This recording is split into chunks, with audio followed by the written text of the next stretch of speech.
Welcome into Rounding the Bases. Round the bases. I'm going to start that again because I think she'll hear it when it starts. I think I clipped it. Here we go.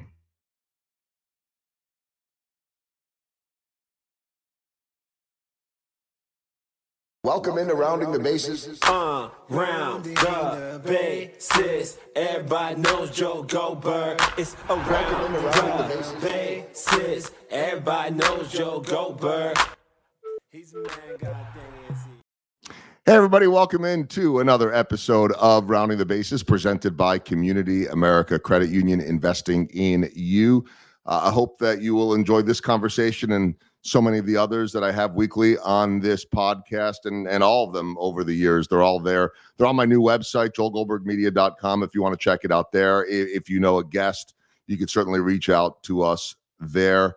And I think really the big favor that I have is if you are following this podcast or if you're listening to this podcast, I would love it if you would click the follow button for Rounding the Bases on Spotify or Apple. If you're watching it in those places, it certainly helps. Quick shout out to my friends at Chief of Staff Kansas City, making connections that matter. If you're in the market for a job, a resource, you're looking to hire someone, you don't have to be in Kansas City either. Phenomenal group of people. Check them out, chiefofstaffkc.com. I always say it, though, one of the beauties of this podcast and my speaking business, not to mention the baseball, is the connections that I get to make and the networking. And today's guest is a byproduct of that via our good friend, Howie Fleischer. I am joined today by a celebrated storyteller who is passionate about sharing winning strategies. He's just passionate really about helping people, which I think is amazing.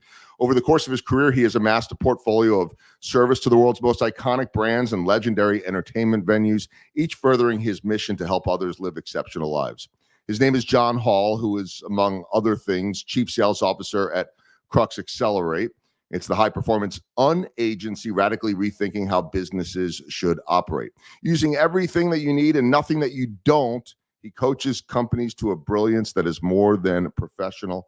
It's personal, too, and I think that's really what struck me about John is just a good person wanting to help others out. Boy, I'm saying so many nice things about you. Hi, John. Thank you, Joel. A quick shout out also to Howie introducing us. It was really fun that day that we met and got together. It was like a reunion. Yeah. Being able to talk about the business and all the things that we did that you still do and I used to do. Yeah, I want to go there in a minute, but I think there's something. I'm not saying you're the only one. I think you're cut out of the same cloth as a Howie. That there are people in this world that just get joy in helping others, connecting others, shedding a light, maybe a little something. Hey, this could help you. That type of thing. And I feel like that, among other things, is some of the oxygen and energy that you have every day. Well, I can't say I always did that, Joel. I mean, there was a point in my career where I was pretty self-consumed, and it was all about climbing that ladder, getting that next promotion, getting the next new gig. And then there was a point in my life, just the switch went off, and I really wanted to focus more on that life-work balance thing. It was a lot of work and not a lot of balance as far as living life. And now it's more living life, and hopefully being a trusted advisor to others. Well, I think there's something interesting there to me too, because you're capable. We're all capable of doing both, but it's oftentimes and usually at our younger years where we can't even think that way. Maybe we should. I think it would bring all of us a little bit more joy to slow down and, smell the roses, so to speak. What was the turning point for you? When did this John Hall appear? I would say right about 40 years old when I really realized that I wasn't spending as much time with my children. And I decided to really focus on them and their school and their athletics. And I've got a whole family full of athletes. And I got to coach them and go to their events. And that was really the tipping point for me, Joel. And it was the most rewarding thing I've done in my life to date. Right. More to come, of course. But I remember when you and I were talking that you basically left a great job to get back with the kids. And I'm wondering, I so often will ask entrepreneurs, what's it like when you take that first jump, knowing that there may not be a safety net. And I know you've been successful and you were, I suspect, doing well financially, but when you're driven to work, when you are driven to succeed every single day and you're wired that way, that does become all consuming for, I think, probably for better and for worse. And so I'm wondering, in the same way that an entrepreneur takes that leap of faith, what that felt like to you to do what I know in your heart you believed was right, but what must have, or maybe not, but may have been a little bit scary to venture away from such a successful path and put that career second before your kids, if that's the right way to put it. Well, my career did become second because it was always first. And I hate to admit that, but I'm glad I had that life change. I've always worked and I love working. I'm one of those guys that go to bed at night and I'm really excited about the following morning and getting up and getting after it. But it's more of getting after it both from a professional standpoint and a personal standpoint. Mm-hmm. But it was scary. I'll bet on myself every time. So, and it happened with my career. And I know we're going to talk a little bit about my previous career. Even then I was betting on myself to succeed in the sports and entertainment industry. And then I knew when I was going to go out on my own, it was going to be a new shift, but I was pretty confident it was going to work out. I love that too. Just the confidence to bet on yourself and to know that those instincts are always going to work. Maybe not immediately sometimes either, right? I mean, you learn as you're going and nothing is ever a finished product, but you've done so much in your career. And I want to get eventually to what you're doing with Crux, which is an amazing company here in town, but you've been all over the country, if not the world. Tell me how all of this started. I mean, I'm sitting there thinking about, a younger John Hall walking around Madison Square Garden. And I know that's not the only thing you did, but we're talking about some pretty legendary stuff there. But go before that. Where did this all start? Well, as a former athlete, I always had a drive to want to be involved in athletics and sports. I mean, that was something that was really important to me. And in my 20s, I wasn't. I was involved in a completely different industry. And then the bug, and this is, I don't know if you and I discussed this, but I was actually with a partner, the youngest professional boxing promoter in the country. And that gave me the bug. And I didn't really enjoy that business because it was a little sketchy sometimes. Oh, yeah. But I was, here I was in my late 20s and I was, promoting these events and I really enjoyed it. And then there was an opportunity to work with what was called the World League of American Football. And I ended up landing a position with them. And then was very fortunate. Timing was fantastic. I ended up putting together the largest sponsorship deal in the entire league. And that got me a presentation with Roger Goodell before he was the commissioner. Paul Tagliabue was the commissioner at the time. And a series of other GMs. And then that put my name on the map. And then the Sacramento Kings called. And they offered me a job basically over the phone. And then the NFL Europe calls again and makes an offer for me to come to Europe. And then I ultimately get a call from Madison Square Garden to come there and originally be their VP GM of the arena football team. And then we decided to move that franchise up to Hartford. The one thing about MSG is it's not just the Knicks and the Rangers. I mean, we do all kinds of different things from facility management to theatrical productions to media. And so we were running the Hartford Civic Center. We sent that team up there. But at the time, Dave Checketts, who was the CEO of the Garden, asked me if I'd stay and be the VP of marketing for the New York Rangers, which was pretty cool because it was the time when Wayne Gretzky was there. Mm-hmm. We had the opportunity to meet Wayne and spend some time with him.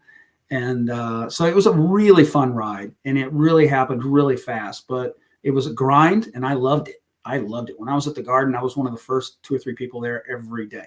Mm-hmm. I just loved it. But then there came a point when I realized I needed to make some changes, and I did. I want to go back to the boxing for a moment because I think, and that world's different nowadays. I mean, I know boxing still exists. I grew up, I was never a diehard boxing fan, but I grew up with boxing, and you might watch it on the weekends. And certainly when those pay-per-view fights would come out, as a younger, as a teenager, all of us kids would pool all of our money together and hope we got more than a 1-minute Mike Tyson fight because it might only go, 60 seconds. It might go more. And then I remember I covered just a couple of boxing events. One, I was a TV intern in Memphis. I think Buster Douglas was fighting, if I remember correctly. And another was in St. Louis. There's some local people. I don't remember I think there probably were some big names. The biggest name there, and this is why I'm going here, was Don King. Yeah. And I just remember it was such a spectacle. It almost reminded me of a political rally. It was, to me, it seemed like a bunch of hot air, but it certainly made headlines, and it made for great sound bites, and it made for great pictures and video, and it was so staged. And I think we still have those theatrics. Maybe they play out on social media, but it is a different world now, and so much of it's now the MMA and the UFC stuff, which I don't understand. Although my son will have me watch some of that with him. All of his buddies love to watch it. It's the same theater. It's the same production. The technology's better now, but they're selling a story. And I'm wondering what that early piece did for you, because to me, it does seem like a very sketchy business, yet it's a really good one in the sense that they're really sharp at what they do. Well, speaking of Don King, he was way ahead of his time. And he knew how to work the media. He knew how to work, how to spin PR to his advantage.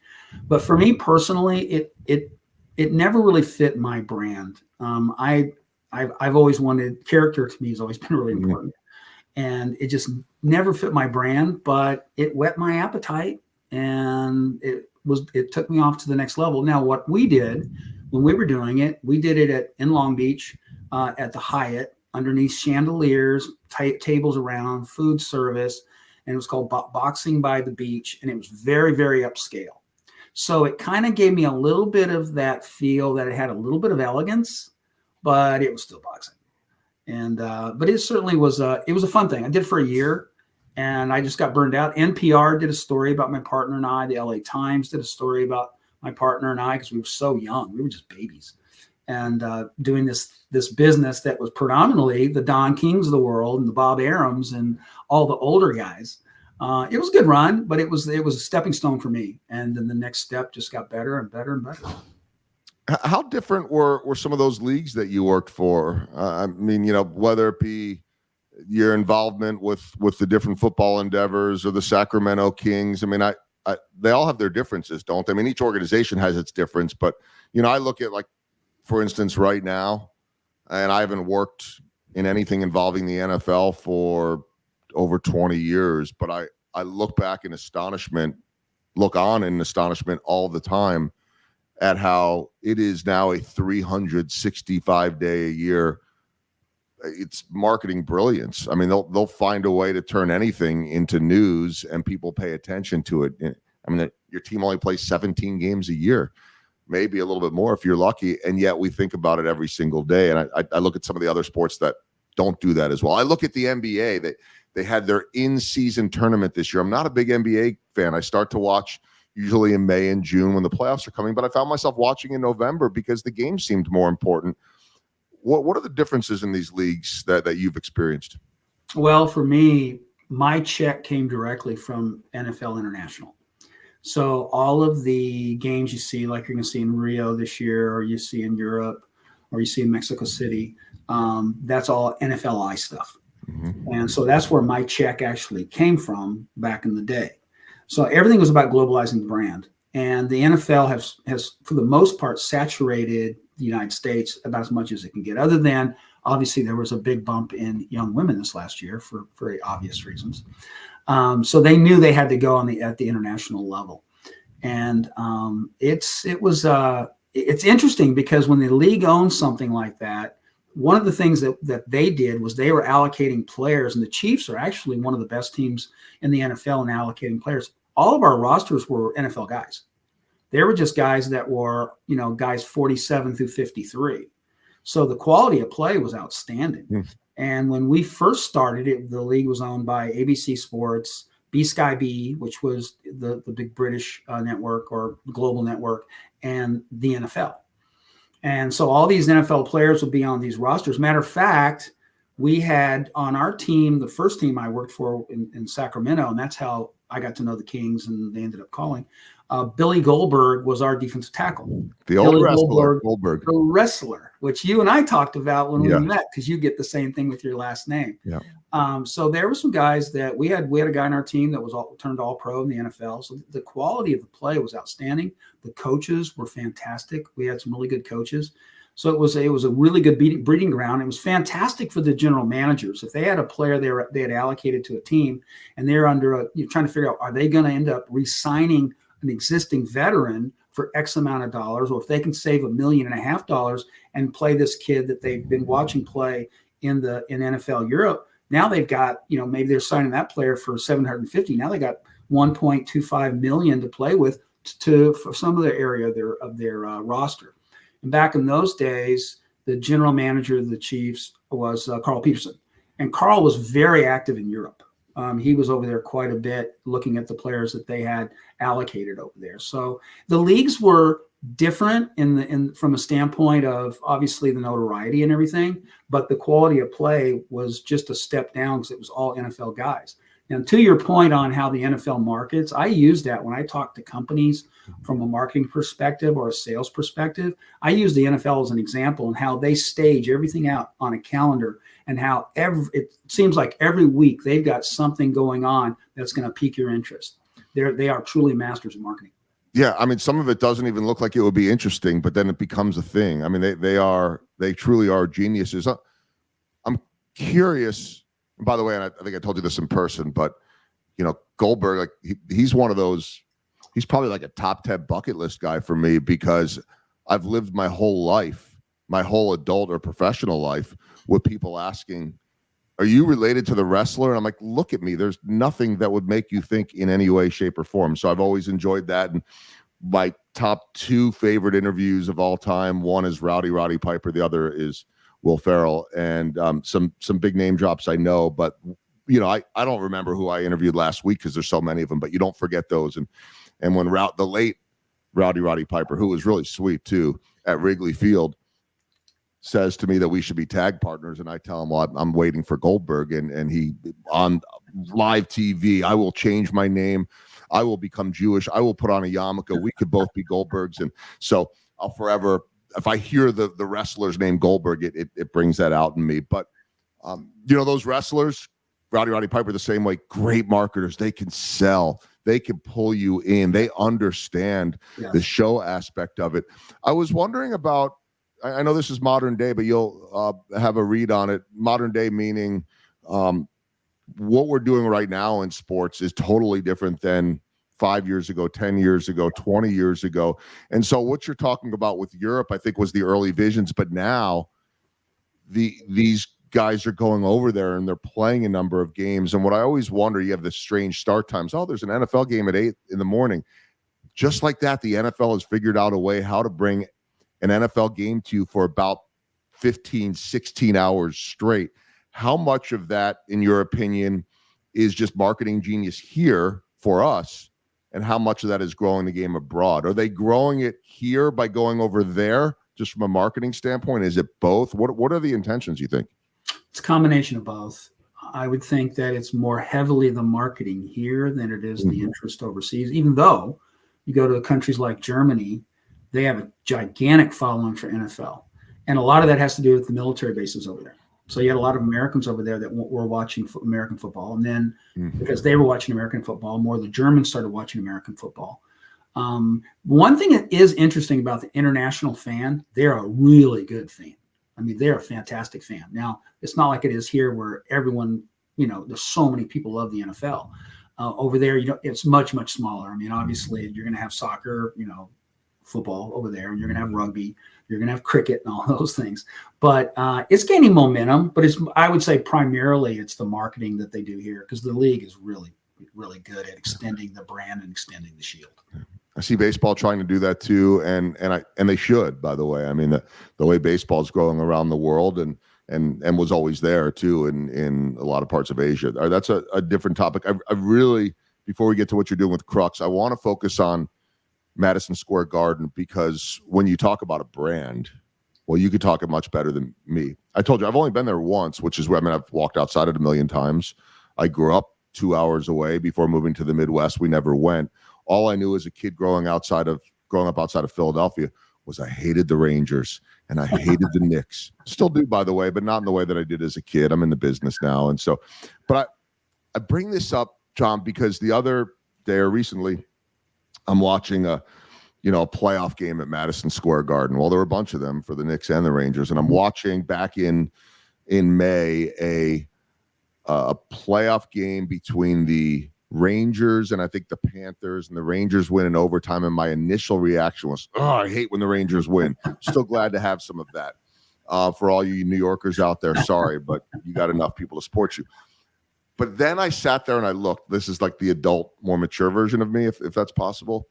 And I looked and I said, what a frenzied scene at this historic venue. This place, they just won in overtime, is going bonkers. Enjoy the fact that one of the most historic arenas in this country, maybe even the world, was at like a 10. And so I lead into this question with that story because you got to walk in there every single day.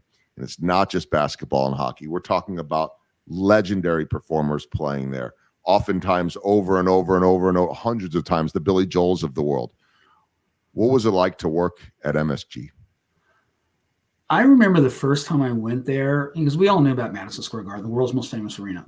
And here I was coming over from the UK, where I was living at the time with NFL Europe. And remember just they had a driver pick me up at the airport. I was interviewing for a job. They had a driver pick me up at the airport. And I'll never forget pulling up to the front of MSG. And I'm a kid that was born in West Texas. Now I was fortunate enough to move to Coronado, California when I was 12. So my life changed significantly. But I was just a West Texas kid. And in my mind as a kid, I never thought I'd ever even see Madison Square Garden, let alone be interviewing for a job and then ultimately working there. I think what struck me the most, Joel, was when you walk in that building and all the employees, and we had a ton, everyone's really, really good at what they do. And you feel as though you have to bring your A game every day. Now, the irony of that is I would see hundreds of resumes every month for my own job come across my desk. So everyone wants to work there, almost. And everyone who is working there is just the best of the best. And then, of course, being iconic. When you're in New York and you go out and you're somewhere in town and they go, well, what do you do? And if you say, well, I work for MSG, that's kind of fun. I'm sure you can relate to that here in Kansas City. It was a good feeling, but I think for me, it was just it elevated my game. It elevated my professionalism. And it was one very big chapter in my life that helped guide where I am today. Because it helped me deal with New Yorkers, as an example. I was a West Coast guy, my heart of hearts. And now I'm dealing with New Yorkers who have a totally different attitude than people in the West Coast. So it helped me adjust my compass a little bit on how to deal with people. So it was a really good chapter. But working at the Garden was certainly a great bucket list thing, and I got to do it. What were some of the big moments for you there? Wow. Let's see. The biggest moments I had was actually sometimes being with Wayne Gretzky.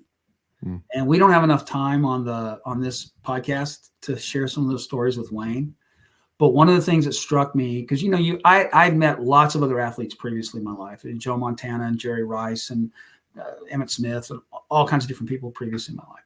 And Wayne was one of the most gracious human beings that I had ever met. And while there was all the buzz about the Garden and meeting people, I do remember Ernie Grunfeld, my very first day in the job, because I was a general manager. He pokes his head through my door and goes, "Excuse me, John?" I said, "Sure." He goes, "I'm on Ernie Grunfeld." I said, "Ernie, I'm well aware of who you are." He goes, "I just wanted to welcome you to the building. There's only 4 of us GMs in this entire building. And I just wanted to welcome you." He is a class act. So when you meet those kind of people, through somewhere like the Garden or with teams, that's what makes it worthwhile, because it really always boils down to people.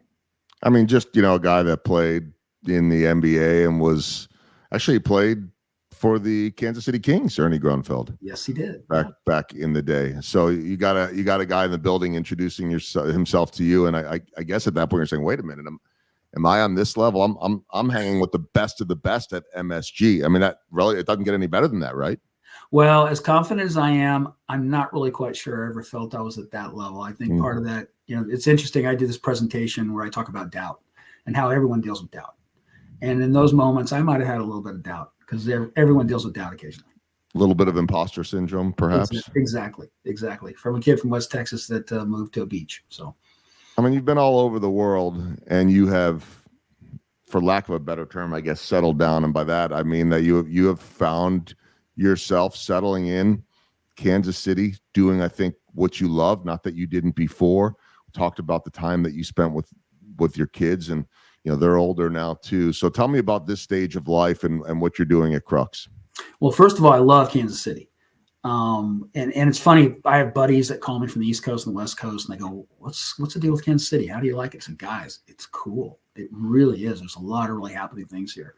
Since I arrived, it's been like drinking through a fire hose.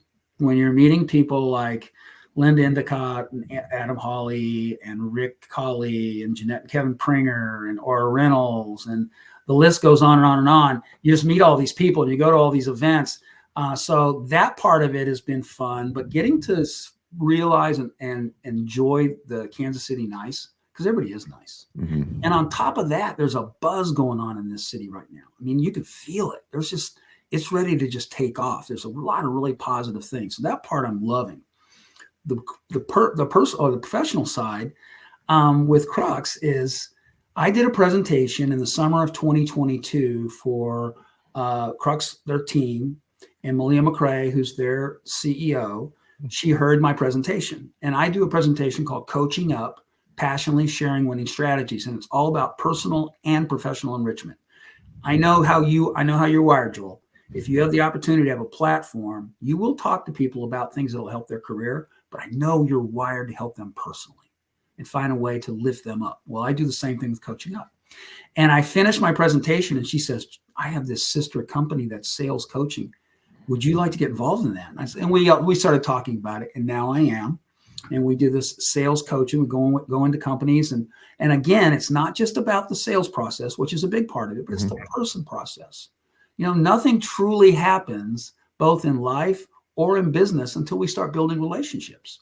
So we talk a lot about EQ. We talk a lot about the elements it takes to build those relationships and how to utilize things like LinkedIn to your advantage, how to network properly, how to put together a sales process and a sales playbook, how to understand that everyone around you is dealing with stuff. And the sooner we can become a refuge for those people and a soft place to land and we start developing a relationship, the sooner we'll be more fulfilled personally and more fulfilled professionally. How much over the years has that changed? I mean, I think it's always been about people. I don't think that is a secret, although I believe that we oftentimes forget it because we're too busy. We're too busy with everything that's on our plate, or we're too distracted in our phones or whatever it is. The technology's changed. The world has changed. How much is everything that you are teaching changed? Well, I started doing this in 2017 with the Coaching Up presentation.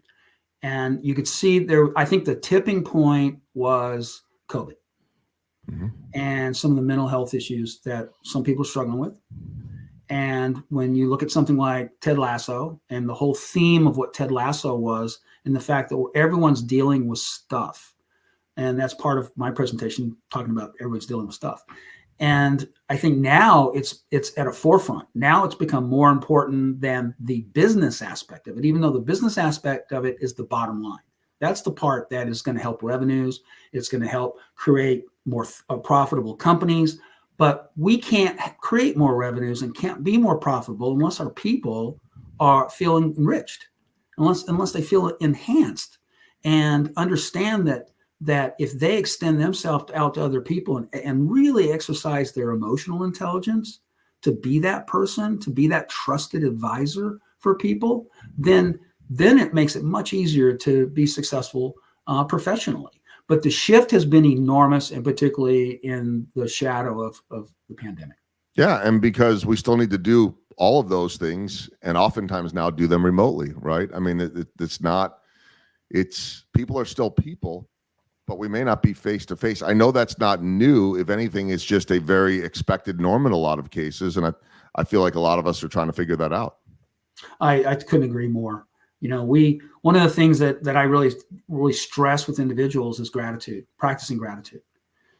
If we practice gratitude, it literally rewires our brain to be happier. Now, if we're happier, we couldn't ask for anything more. So if we just show a little more gratitude in what we do during the course of the day, or we're happy with the things we have in our life instead of the things that don't. Aristotle said if we ruminate on all the things that are going wrong in our life, and then we'll manifest those things. But if we start looking at all the positive things that are going on in our life, we'll manifest those things, and then we'll be much richer as a human being, which would make us much richer as a professional. Amen to that. There's a reason why a lot of meditations, journaling, all involve the word gratitude. What are you grateful for today? List 3 things. And so there's no doubt about it. It is a rewiring of the brain, and maybe a rewiring of the brain after some really dark times. We all have them, of COVID, where it felt like, when is this ending? When are we getting back to normal? And of course, our new normal was indeed that, a new normal. All right. I love the topic of gratitude. I think every one of these things we could do full podcast episodes on, but let me get to the baseball themed questions. What's the biggest home run that you have hit professionally? It'd have to be 2, one personal, one professional. Okay. And I touched on it earlier. The professional one was putting together that really big deal and then being able to present to Roger Goodell. That was the one that put me on the map professionally. Personally, it was being able to coach all my kids, be at all their events, and watch them thrive.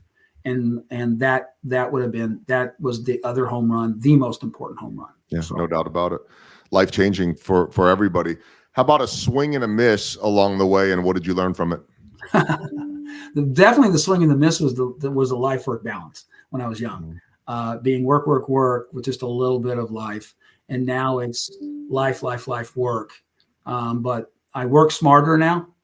So I can work a little bit less, but I'm way more efficient, but I enjoy life a lot more. And it shows up in my personality. It shows up in my life, and it shows up when I'm like coaching people, because they see that peacefulness and they see that sense of comfort that comes with having a little more focus on your life. And then the last one with the baseball theme question, small ball. What are the little things that add up to big results for you?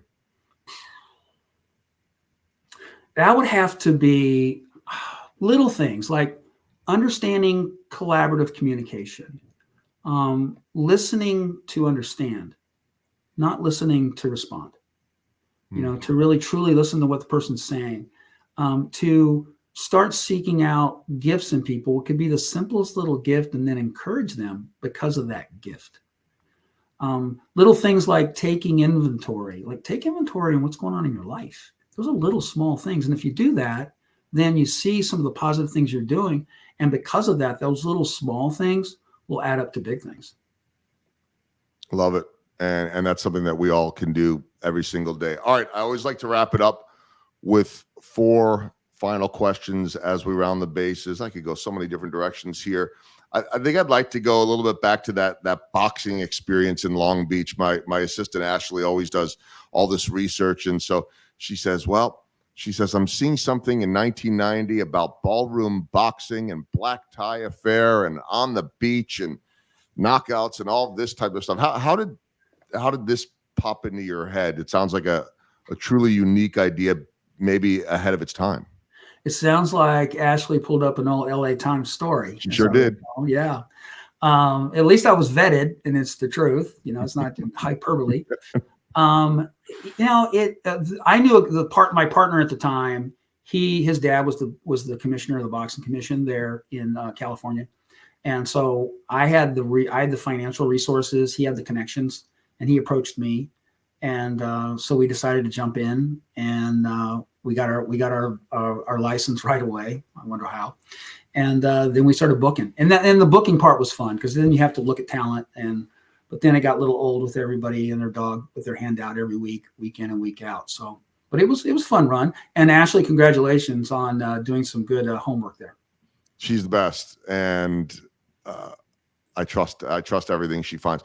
Sometimes you find some stuff that you don't want to find, by the way, and some of it you're like, wait, is this person? Is this not? And so that's the world we live in, by the way. But it's nice to be able to go back and find a good LA Times article. And I mean, the thing with you, John, is you've done so much. So here's another one she found, which is really cool. This is just a few years back, Navy SEAL Foundation Challenge. And it sounds like that was something that involved not you and your kids, but you and I believe your granddaughter. Tell me about that. Is that correct? Well, it was my daughter. It was your my daughter. Okay. it was my daughter. That daughter is she was a track athlete at Colorado State University. Matter of fact, my 5'1" daughter has the third longest triple jump in the history of the sport. And it's all heart and grit. I mean, she's a tremendous athlete, but don't ever sell her short. She could accomplish anything. So I was approached to help the SEAL Team Foundation if I could help them raise some funds. And I asked, well, what are you doing? They said, we're doing this competition. And so I jumped in. At the time I was training. I during COVID, I trained. So I know some people drank, some people trained. I trained. So I was in probably the best shape of my life at 62 years old, and competed in the competition and ended up winning a watch that I actually have on right now that's got the SEAL Team logo on it. And my daughter won the entire competition for all the women. And we were Team Hall, and it was a blast. It was so much fun. We raised a lot of money. We raised, I think, almost $4,500 that day for the foundation. And then it was just really fun to compete. You know, it was, and then when you're competing in something like that, so physical. And then for me personally, a mentor of mine was he was a UDT, which was underwater demolition before SEALs were SEALs. He was a UDT, and then he became a SEAL trainer. And then he was a mentor of mine in Coronado. That's where they train. And I ran and competed in honor of him. That's really cool. Cool stuff. Quick follow-up on the second question then. Give me the rundown of the athletic history of your kids. Oh, okay. See, my very, very oldest was a soccer player, played on a team as a youth team that qualified for the national championships. And then he ultimately wanted to go play football, got a knee injury, and then he was done. Cheyenne, the one that we were just talking about, she was a gymnast. She was a track star, and she was a state champion in Taekwondo. And at 5 years old, she was a national champion in karate. And she's the one that has the triple jump prowess, state champion in track, and then a conference track champion in the Mountain West Conference. My next child in line is Piper. Piper was a beautiful swimmer and dancer, very elegant, and still to this day does things in a very elegant way. And at my daughter's wedding, her and my daughter Cheyenne got into there was a dance competition between, I think, 8 different couples, and the finals were between Cheyenne and my daughter Piper, my 2 daughters. So that was a lot of fun, and she's just very elegant and very graceful, fun to watch. And then my youngest son, who was just here a couple of weeks ago, he was coaching out at William Jewell College football. He got an offer to go, and as you well know, you get an offer, it's better, you go, you jump. And he's coaching at Chadron State now. He was a top high school football player in Colorado, and then played at Concordia in Nebraska. And then he ultimately ended up at Northern Colorado because he always wanted to see if he could be a D1 football player. And now he's a D2 football coach. So we've got a very competitive family, and don't get us in any competition. It gets a little rough.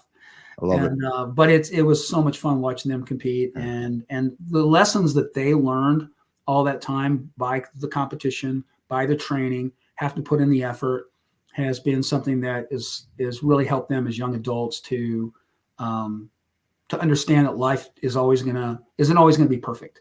And just this a couple of weeks ago, Jackson was here when I was doing a presentation, and I referenced him a couple of times in my presentation about just grit. And then he met some people there, and everyone that met him said, wow, what a fine young man. I think part of that was because of the teamwork effort and all the things he had to do as an athlete. Very cool. Our third question is kind of out of nowhere, I think, but it just popped into my head when we were talking about the NFL and the reach around the world. And now they have Taylor Swift. And I don't suspect that you're a Swiftie. If you are, that's fine. I'm not, but yet I find myself enamored. I don't mind the music. I'm not going to search for it, but I'm not necessarily going to turn it off. But my point is, like, it's so much bigger than that. Like, I'm trying to think of who has been this big of a phenomenon globally. So you take her dating a superstar in the NFL, and you're now reaching a greater audience just because of her. People around the world, not even just the world. I got a friend that I grew up with. She's been on the podcast before too, and she's in New York. She she doesn't watch football, basketball, baseball, hockey. She loves gymnastics. She loves figure skating. We've argued since we were teenagers of whether those are sports or not. By the way, they are. I just say it to piss her off. But now suddenly I want to see what Travis did. And I just want your take on this, because as big as the NFL is, I think she's even bigger. And how rare that is to have such a phenomenon globally like that in whatever endeavor. Well, when she started dating Travis Kelce and started attending the games, the NFL was thrilled. It certainly opened up the league and the shield to a whole set of eyeballs that were certainly not watching the National Football League. And when you asked earlier about the phenomenon, I think the closest globally, and some people would say this is sacrilegious, would be someone like Muhammad Ali, who on an international level was extremely popular. And I'm not going to compare the two because it's apples and oranges. It is, yeah. But when you look at the crowds she's getting on an international level, and then the economic impact she makes on an international level in every city she goes, there's no one that's done that. I mean, it's unprecedented. As far as the league is concerned, she's more popular in the world than the National Football League. Yeah. But the league, that was really a big bonus for them that they weren't expecting. And now the trick is, how do they parlay that into all those young ladies primarily? And I'm not a Swiftie, but how they parlay that with all those young girls primarily? How do they get them to come back if Taylor stops going to the games and there's no longer any interest? I think she'll still obviously come to the games this year, which will help set that hook a little bit more with those young guys. But they're going to have to get creative.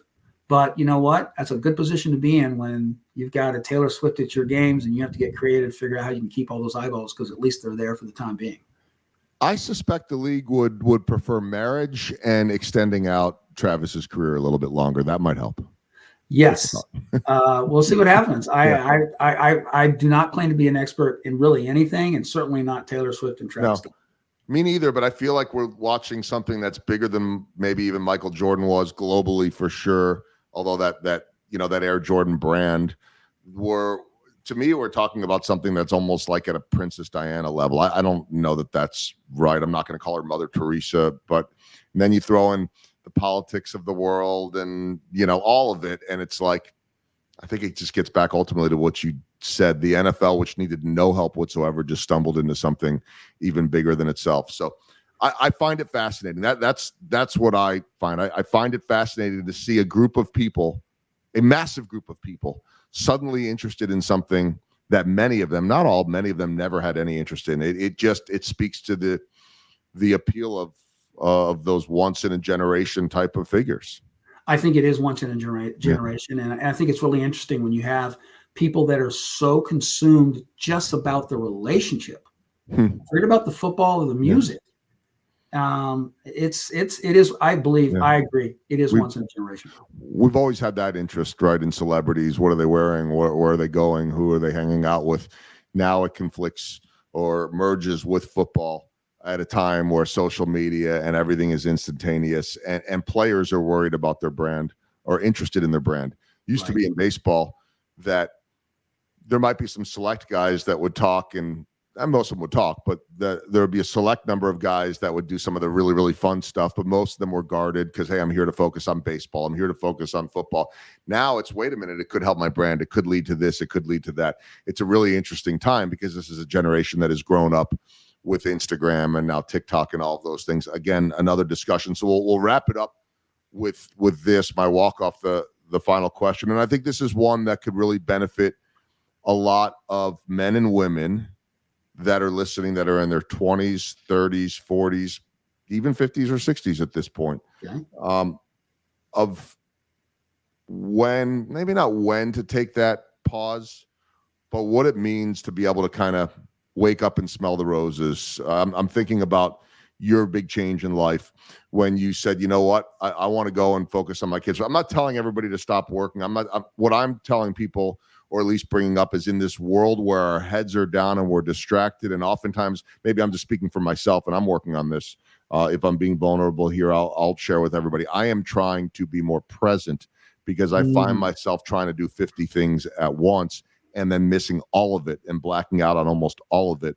What advice you would have for a leader, for any man or woman out there that's running a company or running wild and going crazy with they're successful, they're getting it all done, but yet they're missing a little something too. How do you find that balance? That's a great question. A couple of years ago, I officiated a celebration of life. And one thing that I challenged everyone in the room was to be more present. And when we're more present in what's going on around us and not distracted and all the things that tug us away, when you're present, then you start it takes your lens and it opens it up, and you see much deeper, you see much brighter, instead of being distracted. And you think about this, we have so many impressions that are hitting us on a daily basis with all the things that are going on that it's really easy to get distracted. I would really go back to what you'd said, just be more present. Because when I'm doing that, I'm my best version of John Hall, when I'm really present in the situation. When I'm not real present, I'm the distracted John. And then all of a sudden the distracted John's not thinking about the things that are important. The person across from me, right? That relationship. And then more importantly, or just as importantly, is me. So the advice I would give them would be present, and then search your heart of hearts. If you're really struggling with what you're doing, then recalibrate your brain on the impact you're making, because there's a lot of ways, and I do some storytelling on this, on how you can really realize no matter what you do, you're doing some good work. And then once you realize some of the stuff you're doing really can make a positive impact on the people around you, then you view what you're doing differently. And then all of a sudden you start feeling a little bit better about yourself. And do take time for yourself. But that's being played all the time now. So I don't necessarily think John Hall has to share that with them. I think everybody's hearing that all the time. But going back to what you said, the most important thing is be present in the moment. If you do that, I think you're on the right track. Yeah, it takes some effort, some rewiring of the brain, as you talked about earlier, and something that we can all do. Some are doing better than others, but it's certainly worthy, I think, of everyone's attention. If anybody wants to find out more about John, we'll have some links in the show notes, but certainly his LinkedIn. I appreciate your positivity on LinkedIn. I feel like it's not just me, I know, but I feel like I've got a cheerleader. I feel like I've got somebody that is rooting for me on the sidelines, or inside the lines. I don't know. And so I want to express my gratitude to you for doing that. I feel like you're watching, and it's so good to have that support from people, even if you don't know them too well yet. I'm getting to know you better, and we'll continue to do so. But people can find you on LinkedIn.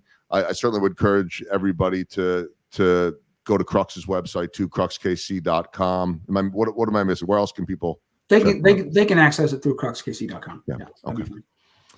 John, I appreciate it. Great words of wisdom, amazing stories. You are an incredible storyteller, and I know that we're just scratching the surface, but really grateful for your time and your friendship, and for taking time out of your busy schedule to do Rounding the Bases. Well, Joel, thank you. Ashley, thank you. And keep up the good work, buddy.